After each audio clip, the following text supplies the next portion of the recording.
नमस्कार सर्वांना, कसे आहात तुम्ही सर्व? मस्त ना? नयन कलाकृतीमध्ये आपले सर्वांचे मनपूर्वक स्वागत आहे। आजची आपली रेसिपी आहे बघा, नागपंचमी स्पेशल आजी आणि आईच्या हातची पारंपरिक रेसिपी तांदळाची खीर। अगदी कमी साहित्य वापरून बनवलेली ही खीर खूपच अशी स्वादिष्ट झालेली आहे। त्यासाठी व्हिडिओ शेवटपर्यंत पाहायचा आहे। अजूनपर्यंत चॅनलला सबस्क्राइब केलं नसेल तर चॅनलला सबस्क्राइब करायचं आहे। चला तर मग ही खीर मी कशी बनवली ते आपण पाहूयात। आज बघा आपल्याला नागपंचमी स्पेशल पारंपरिक पद्धतीने तांदळाची खीर बनवायची आहे। त्यासाठी बघा इथे मी हे बघा हे तांदूळ घेतलेत। हे माझे गावचे तांदूळ आहेत। तुम्ही कुठचा पण तांदूळ घेऊ शकता। आंबे मोहर घेऊ शकता, बासमती तांदूळ घेऊ शकता किंवा तुमच्या घरचा पण तांदूळ घेऊ शकता। पण तांदूळ घेतेवेळी ना बघा असं बघा एका तांदळाचे असे 2 तुकडे पाहिजे, म्हणजे तांदूळ पूर्ण असा नको आहे। बघू शकता तुम्ही, म्हणजे मोठे मोठे तांदूळ नाही, जरा बारीक करून घ्यायचा तांदूळ तुमच्याकडे मोठे तांदूळ असतील तर। आणि इथे बघा त्याच मापाने मी इथे 1 वाटी गूळ घेतलेला आहे। पाऊण वाटी इथे मी ओलं खोबरं खवून घेतलेलं आहे। पाव चमचा इथे बघा हळद कलर येण्यासाठी, मीठ घेतलं आहे चवीनुसार, म्हणजे पाव चमचा घ्यायचा, कारण गोडाचा पदार्थ आहे म्हटल्यावर मीठ पाव चमचा मी घेतलेलं आहे। आणि वेलची पावडर, एवढं साहित्य लागणार आहे। एवढ्या कमी साहित्यामध्ये आपली पारंपरिक अशी तांदळाची खीर मस्त बनणार आहे आजीच्या आणि आईच्या हातची। इथे बघा तांदूळ घेतले त्याच वाटीने मी इथे 6 वाट्या पाणी घेतलेलं आहे। पहिल्यांदा आपण गॅसवरती हे पाणी ठेवायचं आहे, टोपामध्ये घेतलेलं पाणी तापत। हे आता हे मी ना तांदूळ धुवून घेते। हे बघा मी तांदूळ आता ना धुवून घेतलेले आहेत चांगले। हे बघा आता इकडे बघा आपल्या पाण्याला पण उकळी आली आहे। त्या पाण्यामध्ये आता हे तांदूळ आपल्याला टाकायचे आहेत। आपण कसं भात कसा करतो तसंच आपण हे तांदूळ टाकायचे आहेत। आपण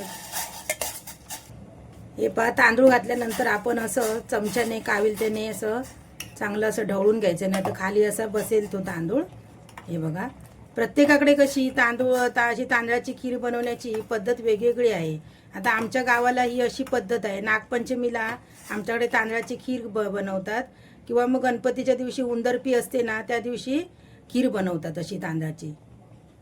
हा तांदूळ आपण चांगला असा शिजून घ्यायचा। पातेल्यावरती आपण झाकण वगैरे काय ठेवायचं नाही, तर उतू जाणार, म्हणून आपण झाकण नाही ठेवायचं वरती। हे इथे तांदूळ शिजायला मी पाणी ठेवलेलं, मी 5 ते 6 वाट्या घेतलेल्या पाण्याचं प्रमाण। आणि इकडे पण मी थोडंसं पाणी असं गरम करत ठेवलं, कारण जर ह्याच्यात जर मला पाणी कमी वाटलं तर गरम पाणी मी टाकणार आहे। कारण कसं तांदळाचा आपल्याला अंदाज समजत नाही, कधी कधी कुठच्या तांदळाला जास्त पाणी लागतं किंवा कमी लागतं। म्हणजे मी तुम्हाला परफेक्ट प्रमाण आहे ना पाण्याचं तुम्हाला मी नंतर सांगणार आहे। हे अशा पद्धतीमध्ये असे तांदूळ आपले शिजायला पाहिजे बघा, एकसारखे असे। हे बघा खिमाट असं व्हायला पाहिजे, बघू शकता तुम्ही। आता आपण बघूया भात आपला शिजलाय काय तो।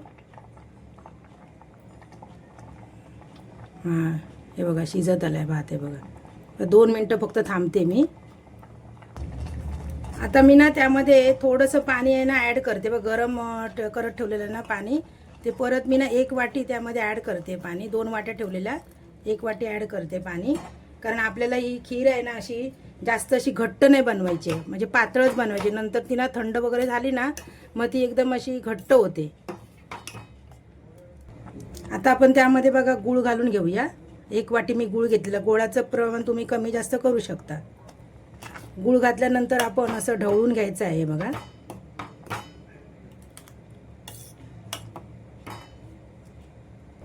आता आपलं हे खवलेलं खोबरं आहे ना ते पण आपण त्यामध्ये घालून घेऊया।